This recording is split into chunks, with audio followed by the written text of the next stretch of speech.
Alright, good afternoon everyone. So, nandito po tayo sa ating bagong video which is magre-review po tayo ng ating bagong helmet which is the LS2 Storm 2. So, ayan. Ito po yung kanyang pangalan. So, na-unbox ko na po ito during the shipping. By the way, this is from the Motor World, from Shopee nilang store, and I will also give the link sa comment and description po ng ating video na to. So, kung naalala nyo last time, ang pinakauna nating helmet na review dito is the Bell helmet. So, mga 4 years na yata.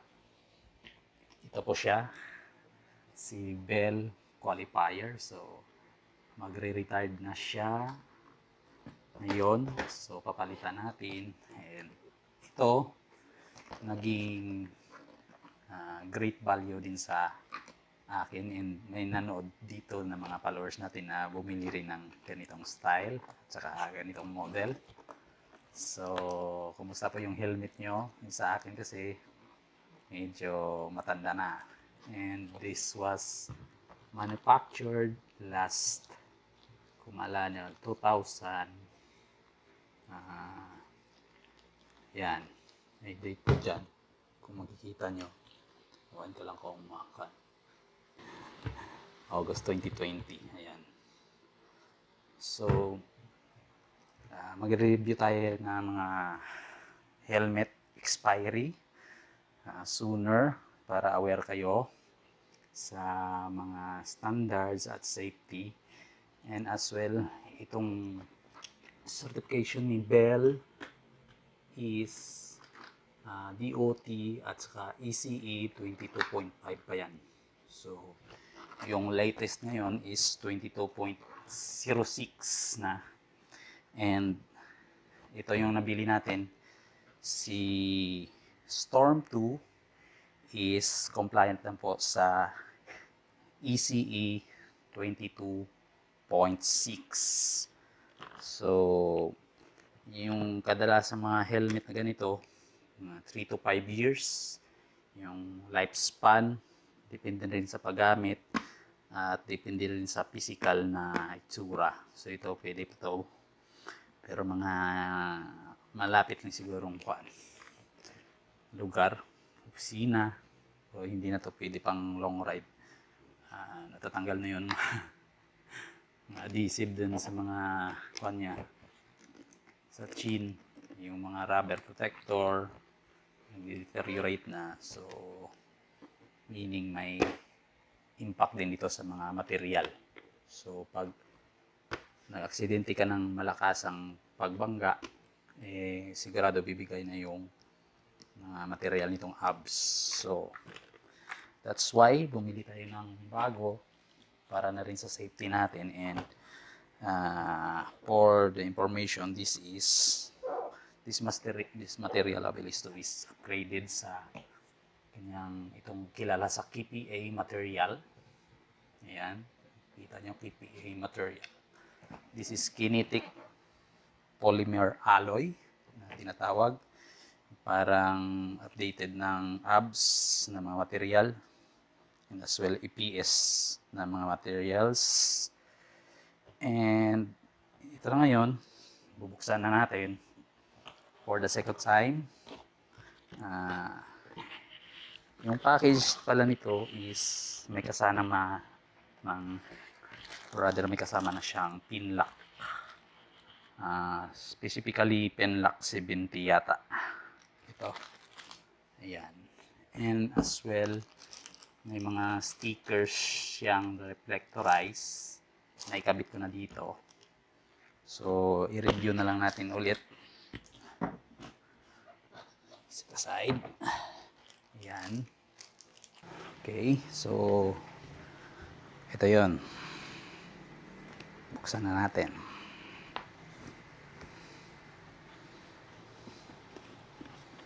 So, ito yung laman niya. Yung kasama niyang bag, yan. simpleng bag, dual color with LS2 na tatak. And ang napili po nating color is the cement gray. So pag pinukas natin dyan sa camera, parang sandpaper siya. Or kung familiar kayo sa mga finish ngayon ng mga pick-up truck painting, yung tawag nilang alligator type, yung scratchless, yan. So textured siya na cement gray, yan. So yan po sa harap, and may ventilation siya dito sa ibaba sa chin, and as well dito sa itaas, yan. And sa likuran may tatlong exhaust siya dito na mahaba, yung sa itaas malaki, and side by side. So ito yung reflectorized sticker niya. Sinunod na natin yung mga instructions sa manual kung saan pwede ilagay. So bali yung isa dito sa kabila, magkabilaan. So ayan, nagre-reflect yan. And regarding dito sa ating helmet, dual visor siya. Ayan. So buksan natin. And may dual visor sa loob, kung makikita nyo. And isa pa sa nagustuhan ko nito, yung napakagaan. This is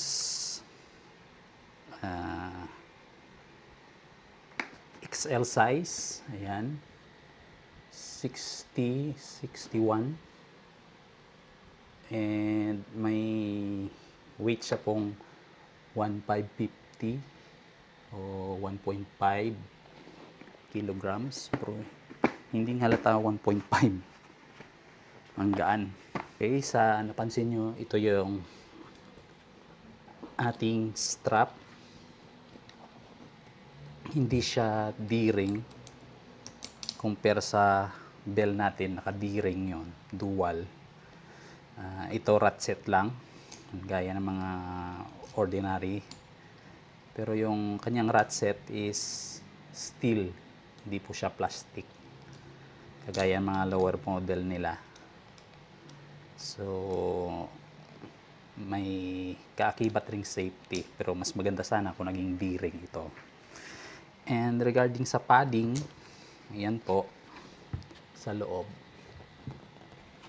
makikita nyo dyan, maganda rin yung padding. So kunan na lang natin ng video. Okay, ito na po yung sa loob niya, kanyang padding. Ayan. And itong sa chin niya, maganda rin ang material, as well dito parang leatherized na rin, and may konting reflectorized. So far so good yung kanyang parang chain guard, at saka yung sa leeg natin. And sa loob, ayan, tingnan natin kung may manufacturing date. Hindi ko lang ayan, 04/25 yung manufacturing date niya, and last year lang. So mga kabatch nito is mga Stream 2, Storm 2, Rapid, yun sila. Yun yung mga kategory na. Tapos kukunan na lang natin ng yan,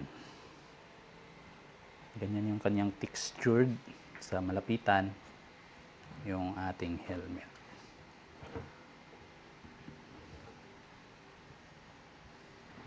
So ito is KPA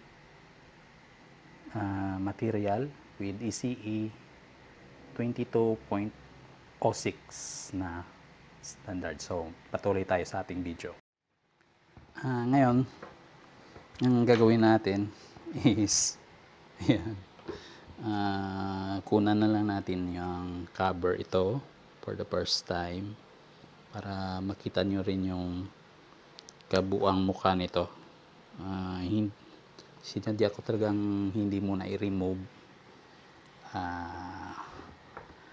para makapaggawa ako ng video na ganito. Yan. Ayan. Very satisfying yan. Bagong bago. So, ito yung kanyang dalang visor, which is the clear. Wala po siya dalang smoke or mga tinted na visor. So, ang kinagandaan lang, may kasama siyang pin lock. So, mas safe yun. And sa loob, dito rin yung kanyang visor na tinted. So, kahit hindi na smoke yung sa labas, yan, smoke type naman yung sa loob na visor. And kung napansin nyo, mayroon din siyang parang protector dito sa ilong, sa nose natin. Pero sa napansin ko, medyo nakakaduling. Ito rin yung nagpipigil ng moist at pag naghinga ka. So kaya nila linalagyan. Pero may na tayo meron na tayong anti-pag. So malamang kukunin ko rin to para hindi destructive sa atin. Medyo